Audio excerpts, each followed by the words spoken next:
live. And welcome back to another edition of Talking Ball. Duke versus Wofford post-game reaction. And what's interesting to me about this game, JD, is Wait a that minute. Wait a minute. Who are you? come on.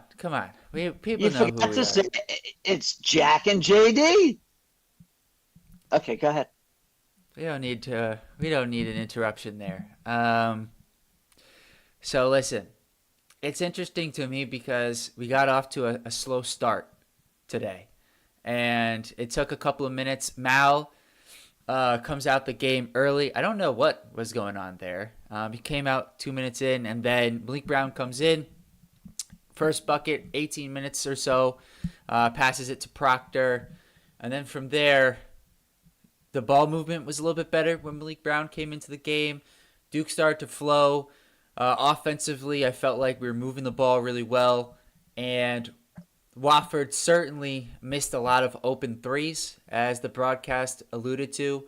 But I don't think, that was necessarily the difference in this game. But it certainly could be the difference in a game moving ahead, as, for example, we play Arizona next week. But before we get to that, JD, just overall thoughts from this game with Wofford. So when you have a 51-point lead, you know, fans will walk away and go, "Great win, Duke." But it's the little things that you and I are looking for, the adjustments after the Kentucky game, the thinking ahead to the Arizona game, that I was very pleased with the coaching staff trying all sorts of things. And we found out that even in a game like this, he was willing to go not just 11 deep, 12 deep, as in the last minute, fan favorite Hubbard came in, number 55, and did try a shot and didn't make it. But so we learned that, first of all, the two injuries we were concerned about in the Kentucky game, which,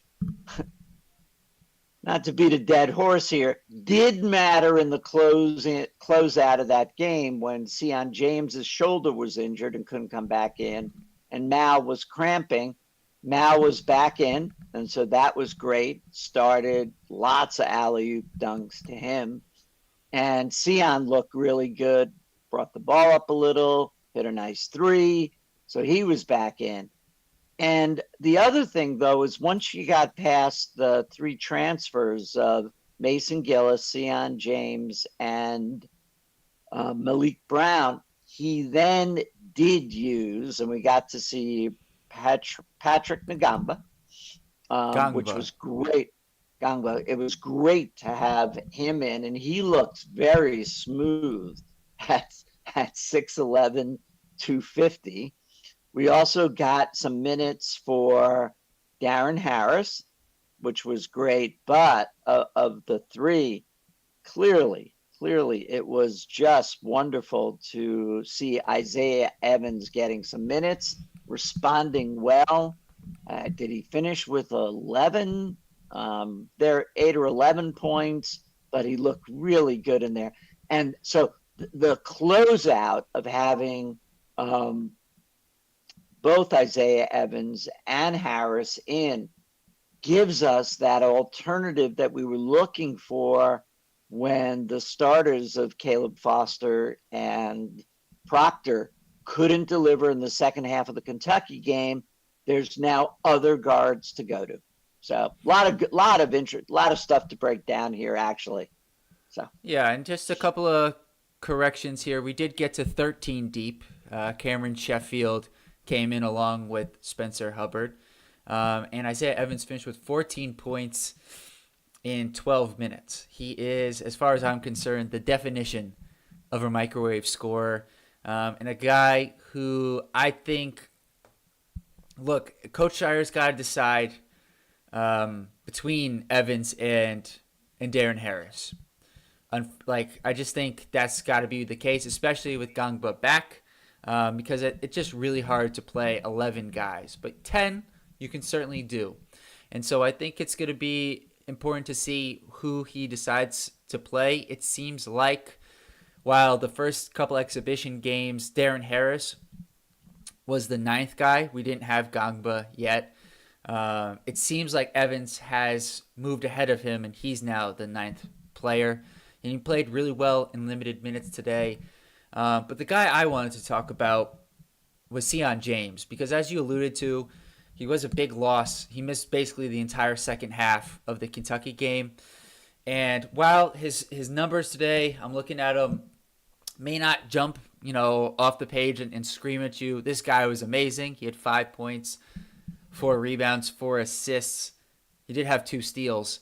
But I felt like, and this does kind of, it is representative of his numbers. He just had a great all around impact. I felt like you noticed him throughout the game, and he had a number of just great passes where he found Cooper Flagg wide open in the corner. He missed the shot. He found, like a couple plays later, Malik Brown for an easy layup inside the basket. Obviously, it was a layup, and I just feel like Sion James is a really important player for this Duke team.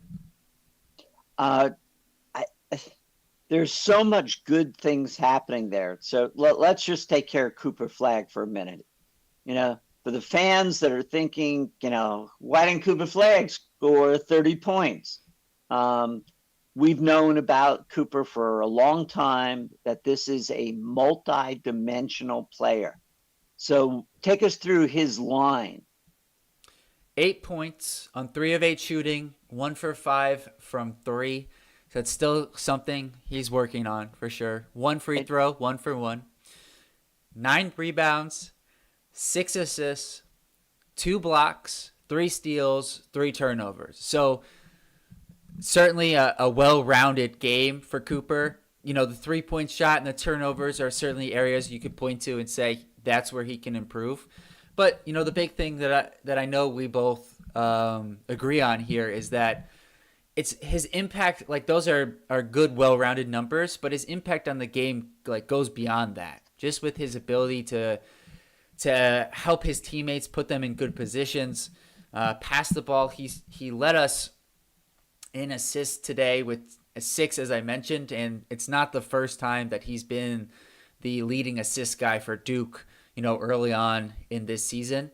And I just think, the more he has the ball and is able to make quick decisions and find open teammates, the better Duke is going to be.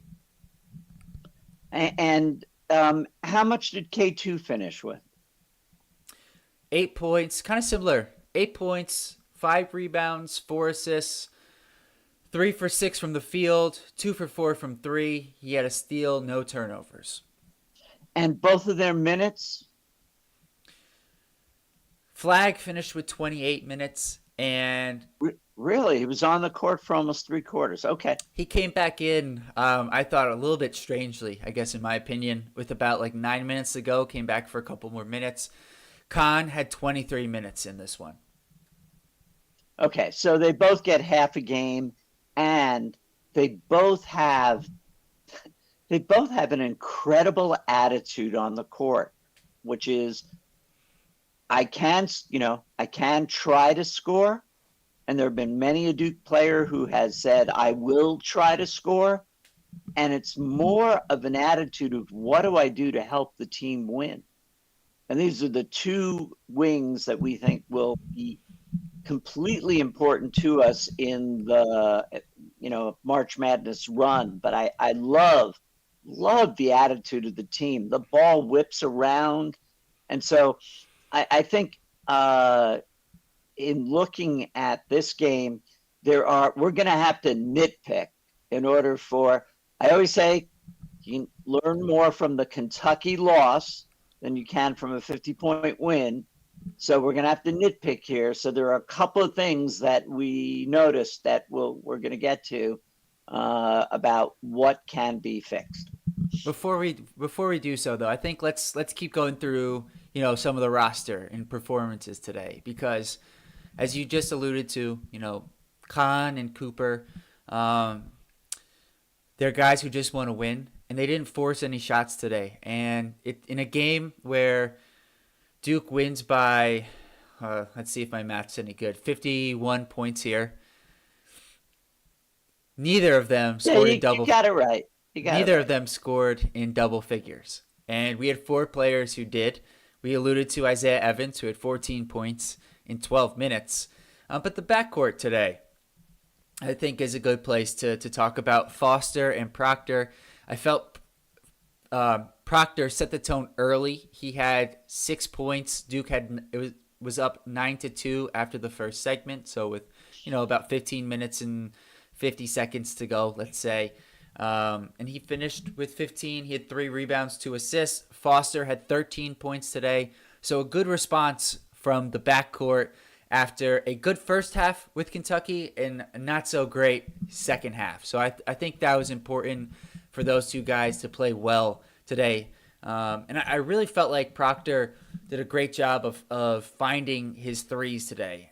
He had 7 3-pointers today. And I felt like maybe there was one that he pulled up a little bit deep on like a semi-transition play. But for the most part, I felt like they were all great looks.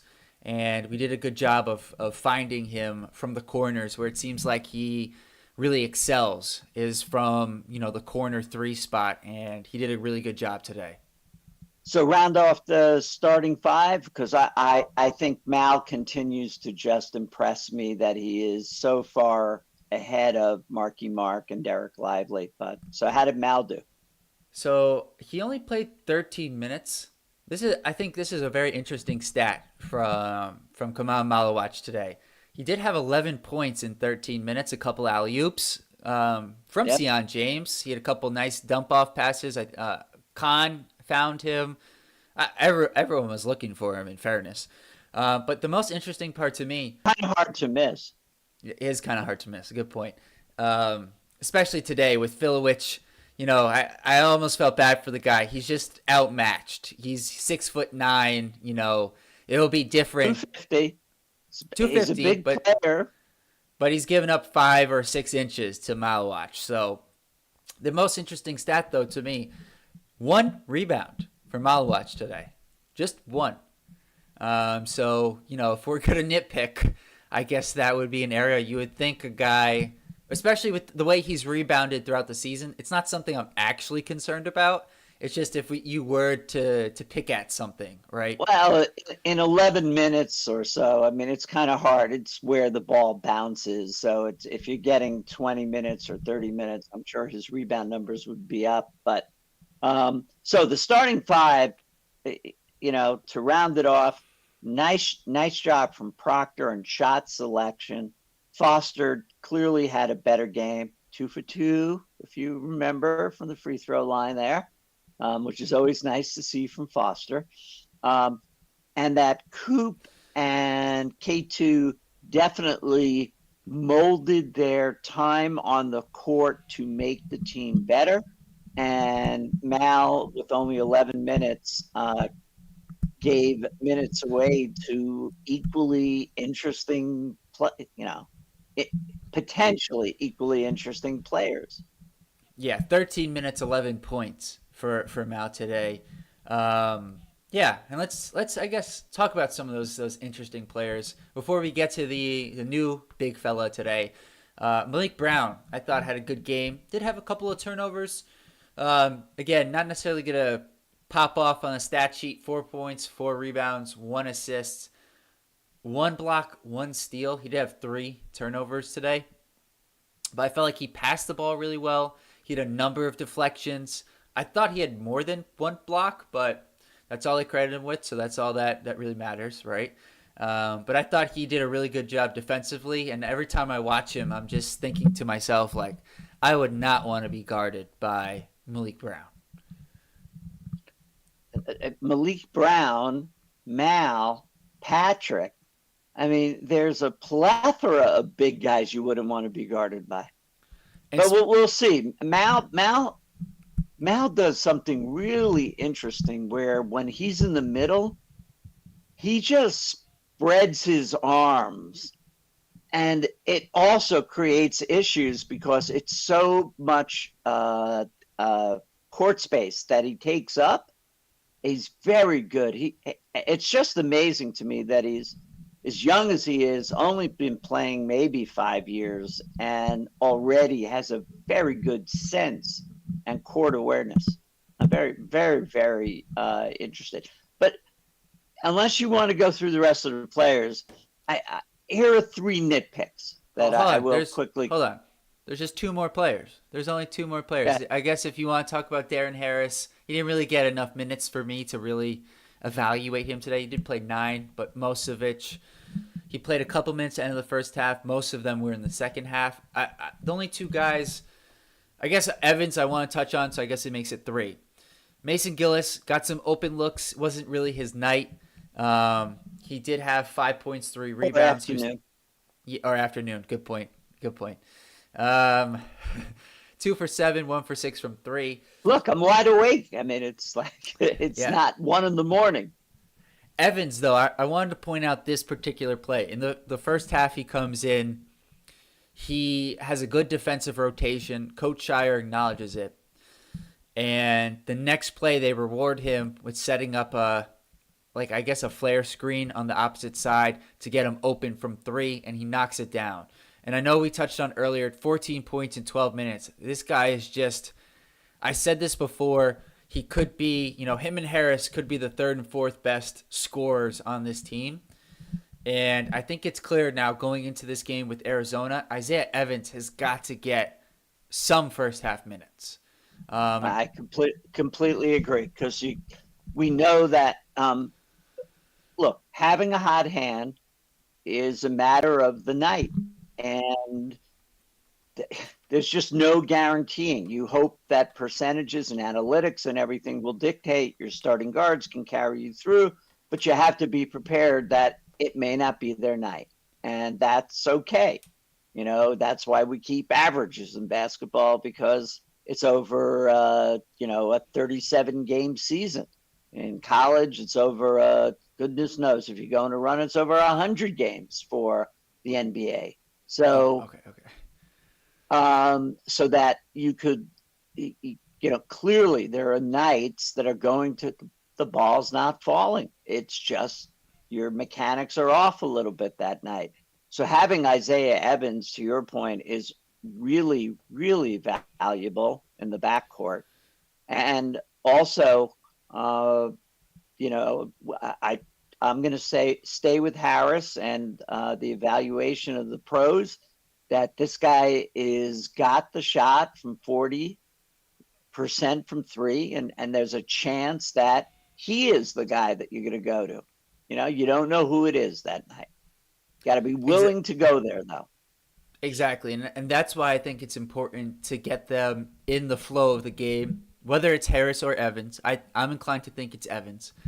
And that's not a slight on Darren Harris. He is certainly talented enough to play. It's just a numbers game. And that's why I think, to your point, on you never know whose night it's going to be. That's why I think it's important to get them in the first half, because if, like in the Kentucky game, the guards are struggling, Khan's struggling, then they have some rhythm. You give them an extended run the second half just to see, is it Isaiah Evans' night or is it Darren Harris's night? Because they're both capable scorers who certainly deserve to play. And lastly, before you get into the nitpicking here, let's just give Mr. Gongba a little bit of love. It was his first college game. He had 2 points, 6 rebounds, 2 assists, and a steal. And I thought he looked excellent. I just felt like he just, the biggest thing for me was he comes into the game and he just seemed to fit in seamlessly. Like it was like he'd been playing the whole year. I know this is the 4th game, and there's only been a couple exhibitions, so maybe that's a bit far for me. But he just, well, we've seen them all, and he hasn't been available yet, and so it was nice to see him on the court and part of it, and not feel that he was an awkward part of it. That in fact he was, as you said, fit in. That he knew where he was going. He was looking for players. Really good to have. I mean, an embarrassment of riches if some team is big and you have to put Mal, Patrick, and Coop.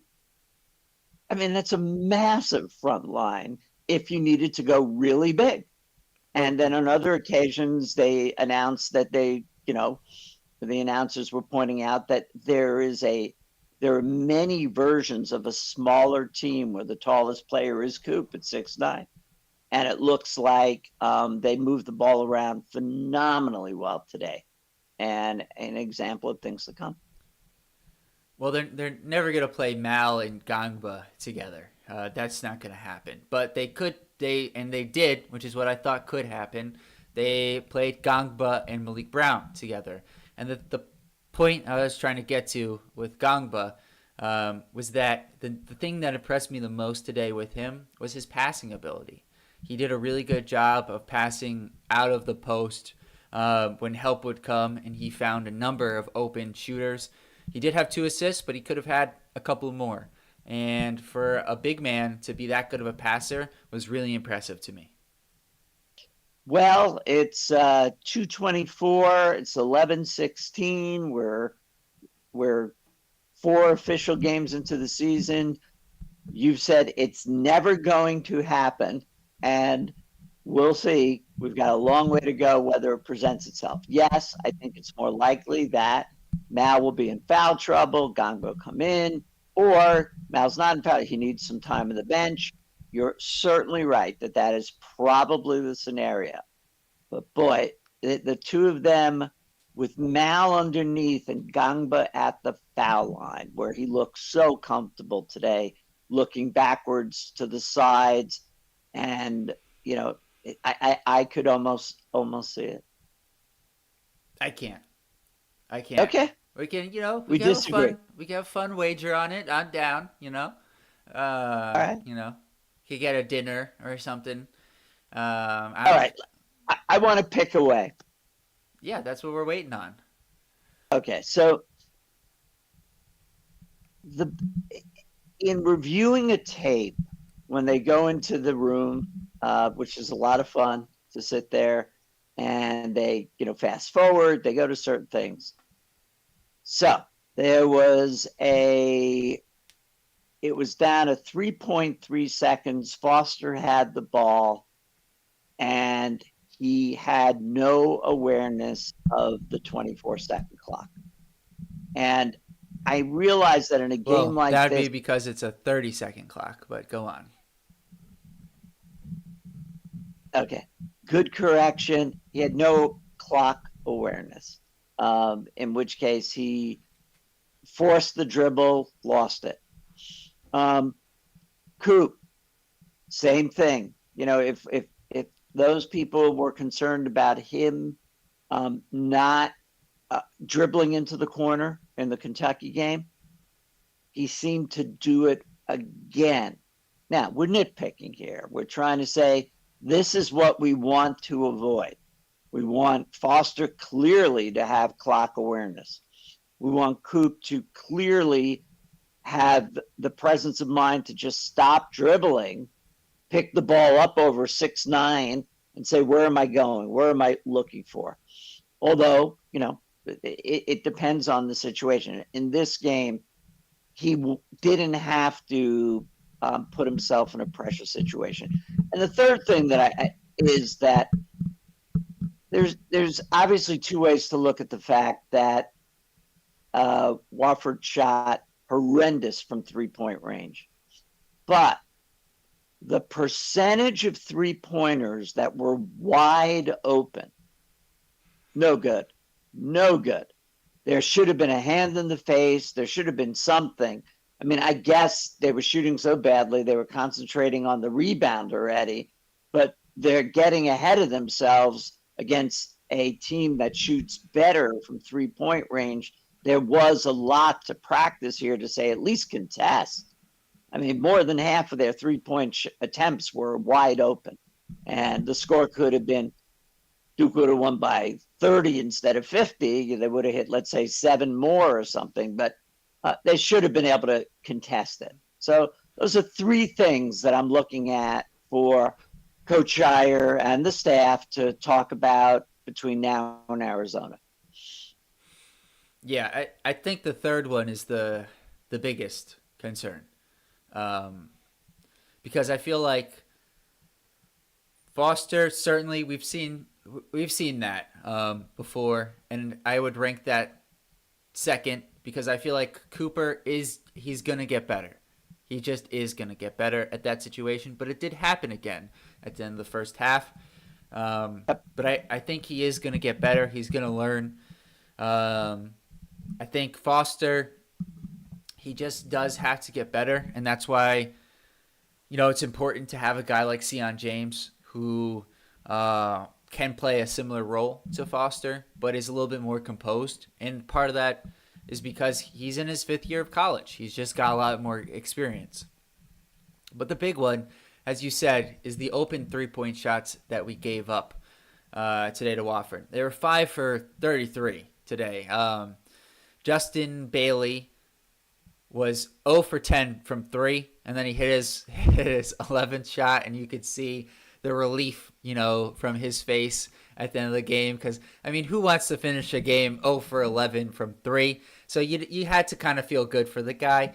But to your point, against better teams, we just can't give up that many open threes. And the thing it seemed to be was communication defensively. And there was a play early in the second half where we gave up an open 3 to Corey Tripp, the other guy besides Kyler Filowich, who had a good game, or I guess a decent game for Wofford today. And they alluded to on the broadcast, like Coach Shires threw his hands up. He was so mad, even though at the time Duke was up by 30 plus points. Those type of mistakes against an Arizona are going to be really crucial because they are going to be able to also score on the inside against Duke. And it won't be so reliant on the 3-point shot, and it's going to be a much closer game. So those details are going to be really important, and that's going to be what Duke has to improve upon in this next week before, they have a long time before this Arizona game. The one thing I will say, though, and I'm curious what you think, I felt like defensively we were, even though you look at the score, right? Kentucky at 77 points, Wofford at 35. You would say we were much better defensively versus Wofford. I felt like overall our defense was pretty good against Kentucky. Completely agree with that big asterisk, being able to jump out and at least contest. Wide open on the 3-point shot. I that's not acceptable. At least heading in that direction with a hand up or something to distract the guy, is worth everything. But otherwise, right, the defense was great. What I'm saying is that in the game with Kentucky, they started off 5 for 5 from 3. But I felt like after that, Duke made adjustments, and there wasn't so many open threes that Kentucky was getting in that game. Versus today, I felt like Wofford got, as you just said, a lot of open threes, which I felt like in some ways, even though the score doesn't say so, was a little bit of a regression from what we've seen in the past. Yeah, compared to Kentucky, yes, and you're going to get away with it against Wofford, but you're not going to get away with it against what's coming up, Arizona, Auburn. Auburn's just not even going to allow you.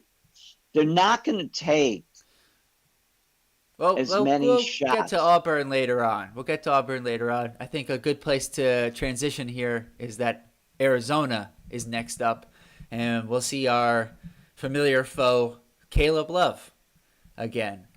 And I think that's going to be a lot of fun. Do we have to? I guess, something could happen. He could pick up an injury in practice, but he is healthy as far as I know, and we should be seeing him again, this time at Arizona. They beat us last year at home.